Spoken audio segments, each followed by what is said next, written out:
না বস, এই মুভিটাকে নিয়ে কথা বলতেই হতো, তাই আমি কথা বলছি। যেটা ভালো সেটাকে বলতেই হবে, বা যে জিনিসগুলো ভালো আছে মুভিটার মধ্যে সেটা নিয়ে কথা বলতে হবে। আমি কথা বলছি বাংলাদেশি সিনেমা তাণ্ডবের ব্যাপারে। রায়ন রবির ডিরেকশনে সাকিব খান রয়েছে, তার সঙ্গে জয়া আহসান রয়েছে। তো এই মুভিটা দেখলাম, মুভিটা কেমন লাগলো সেটাই আমি আলোচনা করব। তাই আমি বলছি এই মুভিটা নিয়ে সত্যি কথা বলা প্রয়োজন রয়েছে। আমি যদি বাংলাদেশি সিনেমার কথা বলতে হয়, টলিউডের সিনেমার কথা বলতে হয়, যদি তুফান থেকে আমি ধরি, তার আগের ব্যাপারে আমি যাচ্ছি না, তুফান থেকে যদি ধরি, তাদের একটা আপগ্রেশন শুরু হয় তুফান থেকে। তুফানটা আমার যেরকম লেগেছে সেরকম বলেছি, মোটামুটি সেরকম আপ টু দ্য মার্ক সেইভাবে হয়নি আমার যেটা লেগেছিল। অনেক কিছু ভালো ছিল, বাট তার মধ্যেও তারা যেটা চেয়েছিল সেটা করতে পারেনি, রায়ান রফি করতে পারেনি। তারপরে বরবাদ দেখে তো ছিটকে গিয়েছিলাম, মানে এত বড় স্কেলে বাংলাদেশি সিনেমা ভাবতেই পারিনি। ঠিক আছে, বরবাদ সেই লেভেলের একটা মুভি ছিল। তার থেকে অনেক বেশি, অনেকটা এগিয়ে, ফার ফার অ্যাওয়ে হচ্ছে এই তাণ্ডব মুভিটা। এবার এর মধ্যে অনেক কিছু জিনিস রয়েছে, তাই আমি এই কথাটা বলছি। সত্যি কথা বলতে সাকিব খানকে নিয়ে যদি প্রথমে কথা বলি, Shakib Khan day by day যেভাবে নিজেকে মানে মানে এটা উনি অ্যাক্টিং করছে, যাকে নিয়ে খিল্লি করা হতো, যার অ্যাক্টিং বা মানে সমস্ত জিনিস আমরা জানি, ওপেন সিক্রেট ব্যাপারটা, তাকে নিয়ে কি হতো না হতো, ইভেন এখনো হয়। কিন্তু তাণ্ডব দেখার পরে এটুকু বুঝতে পেরেছি, তাকে দিয়ে যদি কাজ বের করা যায় না, ঠিক মতো বার করা যাবে। তিনি সেই লেভেলের কাজ দিতে পারে। বরবাদেও ভালো অ্যাক্টিং ছিল, মানে বরবাদেরও অ্যাক্টিং লেভেলের ছিল, সেটা আমি বলবো। সাকিব খানের অ্যাক্টিং এর জন্য কিন্তু অনেক কিছু বেরিয়ে গেছে বরবাদে, বড় স্কেল ছিল, বাট যে লেভেলের অ্যাক্টিং করেছে সেটা সত্যি দুর্দান্ত ছিল। কিন্তু তার থেকে অনেক ধাপ এগিয়ে গেছে এই তাণ্ডবের অ্যাক্টিং, মানে দুর্দান্ত। বিশেষ করে ডান্স বা এমনভাবে তিনি, মানে একটা ডিরেক্টর কি বলে একটা অ্যাক্টরকে বা অ্যাক্ট্রেসকে, যে আমি সিনটা এইভাবে চাইছি, এরকম তুমি করতে পারো, সেটা পোর্ট্রে করা কিন্তু সম্পূর্ণ সেই অ্যাক্টর বা অ্যাক্ট্রেসের ওপর। তো এটা আমরা কম বেশি যারা শুটিং জানি বা সিনেমা কীভাবে মেকিংটা যারা জানি, তারা মানে অ্যাকচুয়ালি জানি গাইডেন্স বলে সেরকম কিছু থাকে না। শুধু এরকম বড় একটা স্টার, তাকে তো গাইডেন্স কিছু সেভাবে করা যায় না, শুধুমাত্র তাকে বলা হয়, সিচুয়েশনটা বোঝানো হয় যে এইভাবে আমি চাইছি ব্যাপারটা। আলটিমেটলি তিনি ফুটিয়ে তোলেন। তো এখানে তিনি কতটা খেটেছে পুরো মুভিটা দেখলে বুঝতে পারবেন, তার অ্যাক্টিং দেখে, তার প্রত্যেকটা জায়গায় এক্সপ্রেশন, মানে দুর্দান্ত দুর্দান্ত, এক কথায় দুর্দান্ত হয়েছে। সাকিব খানকে নিয়ে যত বলবো কম বলা হবে। এবার আসি রায়ান রফির কাছে। রায়ান রফি, তার আমি সুড়ঙ্গ দেখেছিলাম, তারপরে আমি তুফান দেখেছিলাম। তার আগে একটা পরাণ বলে মুভি ছিল, সেটা দেখিনি, অনেক পরে দেখেছি, তুফান দেখার পরে দেখেছি, তখন তার আগে দেখা হয়ে ওঠেনি। তো তুফান দেখে অনেক কিছু তিনি করতে চেয়েছেন, বলতে চেয়েছেন, বাট এক্সিকিউশন সেইভাবে হয়নি, মানে এটা আমরা সকলেই জানি। মানে সব কিছু ঠিকঠাক ছিল, মানে গান থেকে শুরু করে বিজিএম, সাকিব খানকে যেভাবে তিনি দেখিয়েছেন আগে কেউ ওইভাবে দেখায়নি। তিনিই সূত্রপাত করেছিলেন এই নতুন যুগের, বাংলাদেশি সিনেমার নতুন যুগের সূচনা তিনিই করেছেন, তার হাত দিয়ে হয়েছে, এটা আমি বলতে পারি।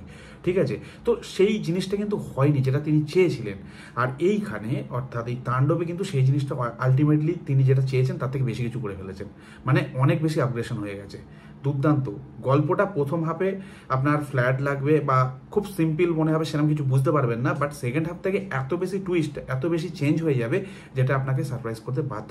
যতটা আপনি মুড নিয়ে সিনেমাটা প্রথম থেকে দেখা শুরু করবেন, পুরো মুড অন হয়ে যাবে সেকেন্ড হাফের পর থেকে। তো সেই জিনিসটা করার ক্ষমতা রায়ান রফির মধ্যে রয়েছে। তিনি স্টার ডিরেক্টর, তার কাজের কোয়ালিটি যেভাবে ইমপ্রুভ হচ্ছে, তিনি যেটা চাইছেন, তার যা প্ল্যানিং, এগুলো আমরা সাউথের মুভিতে দেখেছি, বলিউডের মুভিতে দেখেছি। আমাদের বাংলা সিনেমার কথা যদি বলতে হয়, যেভাবে তিনি এক্সিকিউশন করেছেন পুরো ব্যাপারটা, সেটা কিন্তু আমাদের বাংলায় খুব একটা আমরা দেখি না। এই মুভিটা দেখতে দেখতে কখনো কখনো মনে হবে আপনি সাউথ ইন্ডিয়ান মুভি দেখছেন কিংবা বলিউডের হাই বাজেট কোনো মুভি দেখছেন। ঠিক আছে, অথচ কিন্তু এটা বাংলাদেশেই মোস্ট অফ শুটিং হয়েছে বলে যতদূর আমি জানি। এমনভাবে শ্যুট করা হয়েছে, এমনভাবে প্রেজেন্ট করা হয়েছে পুরো জিনিসটাকে, দুর্দান্ত লেগেছে। বাংলাদেশে পুরো একটা এত ভালো লেভেলের মুভি বানানো হয়েছে, পুরো প্রসেসটা সেখানে হয়েছে, মানে যদি আমি খুব ভুল না হয়ে থাকি, তো এত ভালোভাবে দেখানো ক্ষমতা বা ক্যাপাবিলিটি রায়ান রফির মধ্যে রয়েছে, তার সঙ্গে পুরো গল্পটা সঠিকভাবে প্রেজেন্ট করা। আর তার সঙ্গে টুইস্ট রয়েছে, টুইস্টটা তো আপনাকে মানে সারপ্রাইজ করবে, বেশ কিছু ক্ষেত্রে সারপ্রাইজ করবে। একটা বড় টুইস্ট রয়েছে, সেটা দেখলে তো মানে গল্পের মোড়টাই বদলে যাবে। এবার যারা এখনো পর্যন্ত দেখে ওঠেনি ইন্ডিয়া থেকে, তাদের জন্য আমি পুরো ব্যাপারটা বলছি না। বাংলাদেশি যারা রয়েছেন তারা তো পুরো ব্যাপারটা জানেন, তাদেরকে আলাদাভাবে বলার কিছু নেই। আমি ইন্ডিয়ান যারা অডিয়েন্স রয়েছে, তারা ভালো মুভি খোঁজেন, ভালো মুভি দেখতে চান, আমি রেকমেন্ড করবো তাণ্ডব মুভিটা। ঠিক আছে, তাণ্ডব মুভি দুর্দান্ত একটা মুভি হয়েছে, মেকিং থেকে শুরু করে প্রেজেন্টেশন, বিজিএম দুর্দান্ত, আর অ্যাক্টিং দেখতে হবে। যে মানুষটাকে নিয়ে আপনিও খিল্লি করেছেন বা মিম করেছেন বা যা কিছু করেছেন না কেন এখনো পর্যন্ত, দেখে অন্তত এটুকু বলবেন না ভালো কাজ করেছে। অবশ্যই যেটা ভালো কাজ করবে সেটা নিয়ে কথা বলবো। হ্যাঁ, যেগুলো খিল্লি করার মতন খিল্লি করুন বা কথা বলুন, সেটা যে কেউ হতে পারে, আমরা কথা বলবো, ভুল জিনিসটা নিয়ে আলোচনা করবো, সেটাই আমাদের কাজ। কিন্তু যেটা ভালো সেটাকেও কদর করা উচিত বলে আমি মনে করি। এবারে আসি জয়া আহসানের কাছে। দুর্দান্ত একজন অভিনেত্রী উনি সিরিয়াস মুভিতে বা যেগুলো রিয়েলিস্টিক মুভি হয় সেখানে কিন্তু ভালো কাজ করেন আমরা কম বেশি সকলেই জানি, বাট এই মুভির ক্ষেত্রে তার সেটটা একটু অন্যরকম ছিল। প্রথমে একটু সফট ফিল হচ্ছিল, যে আমার ঠিক মানে মানতে অসুবিধা হচ্ছিল যে উনি ঠিকঠাক পোর্ট্রে করতে পারবেন কিনা, বাট এই ক্যারেক্টার মধ্যেও সেট রয়েছে, তিনি সেটা খুব ভালোভাবে কাজ করেছেন। তো দুর্দান্ত লেগেছে, তাকেও বেশ ভালো লেগেছে, সাকিব খানের অ্যাক্টিং ভালো লেগেছে, রায়ান রাফির ডিরেকশন অনেক ম্যাচিওর ডিরেকশন, মানে তার চিন্তা ভাবনা কত বড় লেভেলের, এই মুভিটা না দেখলে আপনি বুঝতে পারবেন না। এবার আসি ব্যাকগ্রাউন্ড স্কোর, বিজিএম এর কাছে, ব্যাকগ্রাউন্ড মিউজিকের কাছে। ব্যাকগ্রাউন্ড মিউজিক এই মুভিতে কিন্তু দুর্দান্ত হয়েছে। যে কোনো মুভির ক্ষেত্রে যে কোনো সিনকে এস্টাবলিশ করার জন্য বা মানুষের সাথে কানেক্ট করার জন্য বিজিএম কিন্তু খুব ইম্পর্টেন্ট ব্যাপার। যেরকম হরর মুভিতে আমরা দেখি যে এমন এমন সাউন্ড থাকে আপনি ভয় পাবেন, যতটা না ভিজুয়ালি আপনি ভয় পাচ্ছেন, ব্যাকগ্রাউন্ড স্কোর শুনে অতটা বেশি ভয় পাচ্ছেন, বা ফানি কোনো সিনের ক্ষেত্রেও হয়। সেরকমই এই মুভির ক্ষেত্রে যে সিনগুলো পোর্ট্রে করেছে Shakib Khan on screen, BGM কিন্তু দুর্দান্ত সাপোর্ট করেছে। আর এই মুভির মধ্যে যেহেতু অনেক কটা সেট রয়েছে, তো সেই সেটগুলোকে ঠিকঠাকভাবে মানুষের সাথে কানেক্ট করার জন্য বিজিএম কিন্তু খুব ইম্পর্টেন্ট ব্যাপার ছিল। রায়ান রাফির চিন্তাধারা সবার থেকে একটু আলাদা। কেন বললাম, এই মুভিটা কিন্তু অ্যাকচুয়ালি তিনি এখানে ইউনিভার্স ক্রিয়েট করতে চেয়েছেন, তাই সিয়াম আহমেদ তারপরে নিশো রয়েছে, সেটা যারা দেখেছেন ভালোভাবে বুঝতে পারবেন। এবার একটা সমস্যা এইখান থেকে শুরু হচ্ছে, আমি নিশোর ব্যাপার থেকে বলতে চাই। নিশোর যে এখানে প্রেজেন্ট টাইমটা দেখানো হচ্ছে, তিনি সুড়ঙ্গর পর থেকে কিভাবে এই জায়গাটায় পৌঁছালেন সেটার মধ্যে কোনো লিঙ্ক খুঁজে পেলাম না।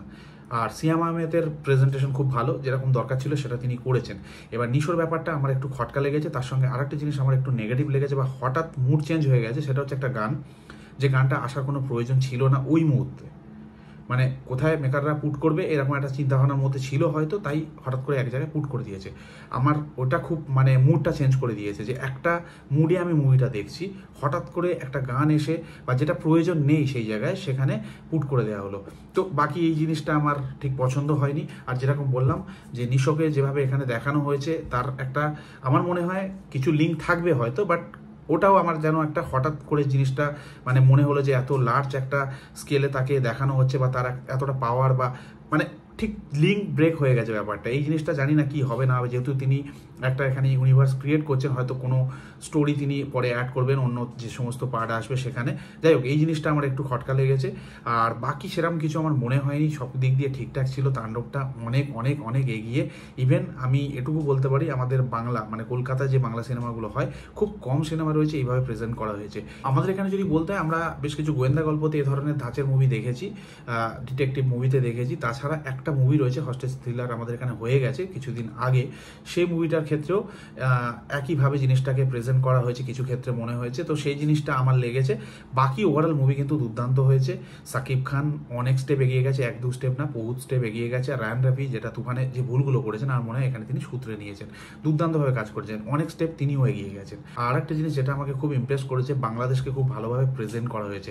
মনেই হচ্ছে না বাংলাদেশে শ্যুট করা হয়েছে। যদি ঠিকঠাকভাবে কাজ করা যায়, ঠিকঠাকভাবে শট নেওয়া যায়, সব জায়গায় কিন্তু সুন্দরভাবে দেখানো যায়। ভিশনের উপর সব কিছু নির্ভর করে। তো রায়ান রাফি সেই কাজটা খুব ভালোভাবে করেছে। তো এটুকুই আমার ব্যক্তিগতভাবে বলার, এর বেশি আর কিছু বলার নেই। নেগেটিভ সেরকম কিছু বলার নেই। সত্যি কথা খুব ভালো হয়েছে, এটা আমার মানে অ্যাডমিট করতে কোনো মানে দ্বিধা নেই। দারুণ কাজ হচ্ছে। আর সাকিব খান সত্যি নিজেকে অন্য জায়গায় নিয়ে গেছে। তো এই ধরনের কাজ হোক, প্রশংসা করতেও ভালো লাগে, আমাদের দেখতেও ভালো লাগে। এনজয় করেছি, পুরো মুভিটা এনজয় করেছি। এক কথায় বলতে গেলে অনেকদিন বাদে একটা ভালো বাংলা মাস কমার্শিয়াল মুভি কিন্তু এনজয় করলাম, বেশ ভালো লেগেছে। তো আমার এটুকুই ব্যক্তিগত মতামত, আমার যেটুকু লেগেছে। আপনাদের কি মনে হয়? যারা বাংলাদেশ থেকে দেখছেন তারা তো অলরেডি দেখে ফেলেছেন, ইন্ডিয়া থেকে যারা দেখেননি দেখে ফেলুন। দুর্দান্ত একটা মুভি, আমরা সময় ওয়েস্ট হবে না, মজা পাবেন, এটুকু আমি বলতে পারি। তো আপনাদের কেমন কি লেগেছে না লেগেছে, আমার কথাবার্তার সঙ্গে আপনারা এগ্রি কিনা বা ডিসএগ্রি করছেন, সেটা অবশ্যই কমেন্ট করে জানাতে পারেন। ভালো থাকবেন সবাই, দেখা হবে পরের ভিডিওতে।